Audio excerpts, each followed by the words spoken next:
नमस्कार। एकछिन सोच्नुस् त, तपाईको सर्भरले आफ्ना समस्याहरू आफै पत्ता लगाउँछ, आफै समाधान गर्छ अनि तपाईँ आरामले कफी पिउँदै गर्दा त्यसले स्ल्याकमा सबै ठिक छ भनेर विस्तृत रिपोर्ट दिन्छ।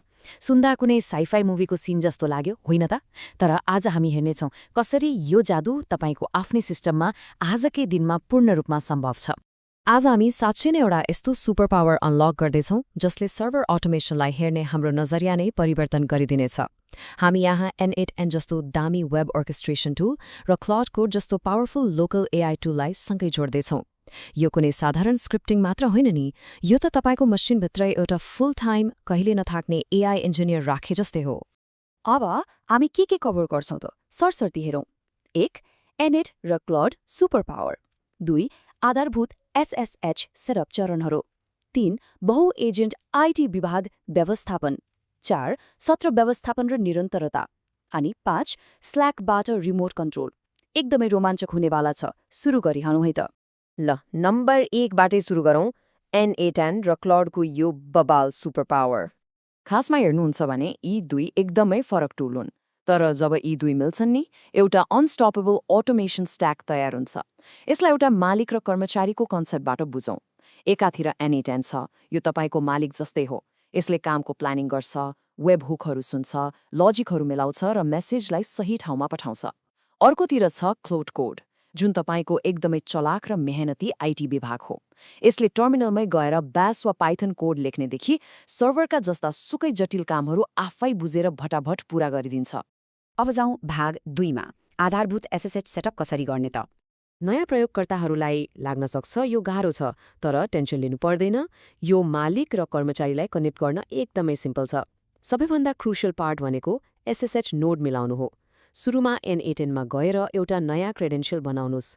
त्यहाँ तपाईँले आफ्नो सर्भरको आइपी एड्रेस, युजर नेम र पासवर्ड वा अझ सिक्योरिटीको लागि प्राइभेट की राख्न सक्नुहुन्छ। यति गरेपछि N8N तपाईँको लिनक्स मसिन वा VPSसँग सोझै जोडियो। अनि यो कनेक्सन सक्सेस भयो कि भएन भनेर टेस्ट गर्न एउटा सानो होस्ट नेम कमान्ड रन गरेर हेर्नुहोस्। ल, सर्भरमा त कनेक्ट भयो। अब के हाम्रो एआई साँच्चै तयार छ त? यो चेक गर्नको लागि cloud-version कमान्ड चलाइदिनुहोस्। यदि यसले भर्जन देखायो भने बुझ्नुहोस् तपाईँको सर्भरभित्र एआईले काम गर्न ग्रिन सिग्नल पायो। यो स्टेप एकदमै इम्पोर्टेन्ट छ है, किनभने यसले हाम्रो एआई टुलको पाथ र इन्भाइरोमेन्ट भेरिएबल्सहरूले पर्फेक्टली काम गरिरहेका छन् भन्ने कन्फर्म गर्छ। अब यहाँ एउटा गजबको कुरा आउँछ, हेडलेस मोड। हामी -p फ्ल्याग प्रयोग गर्छौँ, जसले गर्दा क्लाउड सुटुक्क ब्याकग्राउन्डमा चल्छ। तपाईँले मात्र एउटा प्रश्न सोध्ने हो, जस्तै कुकुरहरू किन अनौठो देखिन्छन्? अनि सर्भरले आफै भित्रभित्रै सोध्छ, इन्टरनेटमा खोज्छ र चट्ट उत्तर दिन्छ। तपाईँले कुनै टर्मिनल खोलेर बसिरहनु पर्दैन। यो ब्याकग्राउन्ड प्रोसेसिङ नै साँचो अर्थमा अटोमेसनको मुटु हो। तेस्रो सेक्सनमा प्रवेश गरौँ, बहु एजेन्ट आइटी विभाग व्यवस्थापन।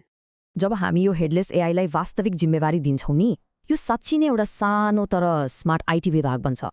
हामी क्लाउडलाई लोकल फाइलहरू पढ्नेदेखि नेटवर्क हेर्नेसम्मको जिम्मा दिन सक्छौँ। जस्तै लग फाइलहरू पढेर सर्भरको सिक्युरिटी चेक गर्ने वा पिङ गरेर नेटवर्क कस्तो चलिरहेछ हेर्ने अनि वाइफाईको मोनिटरिङ गर्ने। क्लाउडसँग तपाईँको सर्भरको पुरै कन्टेक्स्ट हुन्छ, त्यसैले यसलाई कुन फाइल कहाँ छ र के खोज्ने हो भनेर सिकाइरहनु पर्दैन।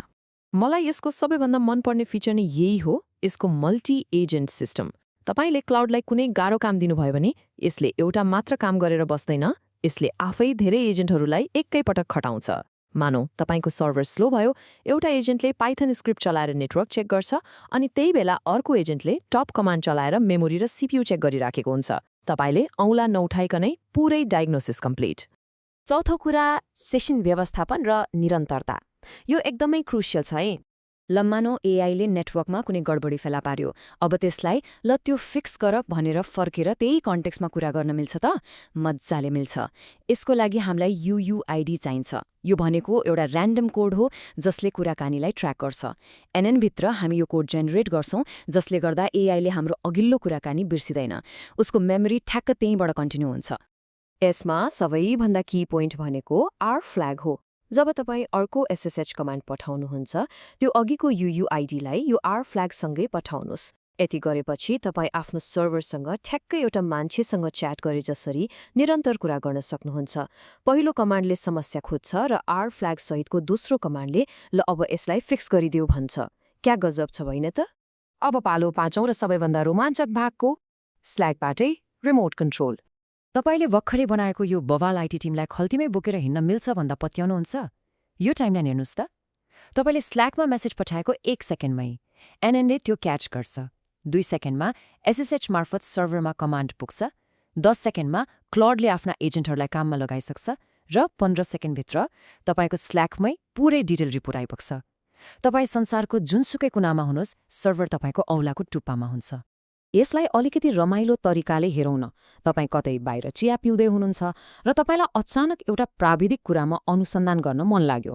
तपाईँ स्ल्याकमा गएर ट्याक्क टाइप गर्न सक्नुहुन्छ 2वटा एजेन्ट खटाउ र न्यानो र नियो भीम मध्ये कुन राम्रो हो भनेर डिबेट गर्न लगाऊ, अनि मलाई एउटा सलिड एन्सर देऊ। क्लडले सर्भरमा बसेर रिसर्च गर्छ र तपाईँलाई दामी निष्कर्ष दिन्छ। यो फन मात्र होइन, यसले हाम्रो सेटअपको रियल पावर देखाउँछ। अनि कुरा त्यत्तिमै सकिँदैन नि। N8N ले सिधै तपाईँको स्ल्याकमा एउटा स्मार्ट ड्रपडाउन मेनु पठाइदिन्छ। यदि तपाईँलाई अझै केही सोध्न मन छ भने मेनुबाट फल्स छान्नुहोस् र यो IF नोड मार्फत लुपमा घुमेर अर्को प्रश्नको लागि रेडी हुन्छ। जब तपाईँको काम सकिन्छ र तपाईँ सन्तुष्ट हुनुहुन्छ, तब ट्रु छान्नुहोस् अनि सेसन सुरक्षित रूपमा क्लोज हुन्छ। एकदमै स्मुथ र युजर फ्रेन्डली। साँच्चै भन्ने हो भने N8 र क्लड कोडको यो कम्बिनेसन एउटा गेम चेन्जर नै हो। तपाईँका सबै डेटाहरू सुरक्षित रूपमा तपाईँकै लोकल मेसिनमा बस्छन्, तर एउटा एकदमै पावरफुल एआईले त्यसलाई म्यानेज गरिरहेको हुन्छ। त्यसो भए म तपाईँलाई एउटा प्रश्न छोडेर जान चाहन्छु। यी टुलहरू प्रयोग गरेर तपाईँले अटोमेट गर्ने पहिलो आइटी टास्क के हुनेछ? आजै ट्राई गर्नुहोस् र आफ्नो पर्सनल अटोमेटेड आइटी डिपार्टमेन्ट खडा गर्नुहोस्। मलाई सुन्नुभएकोमा धेरै धेरै धन्यवाद।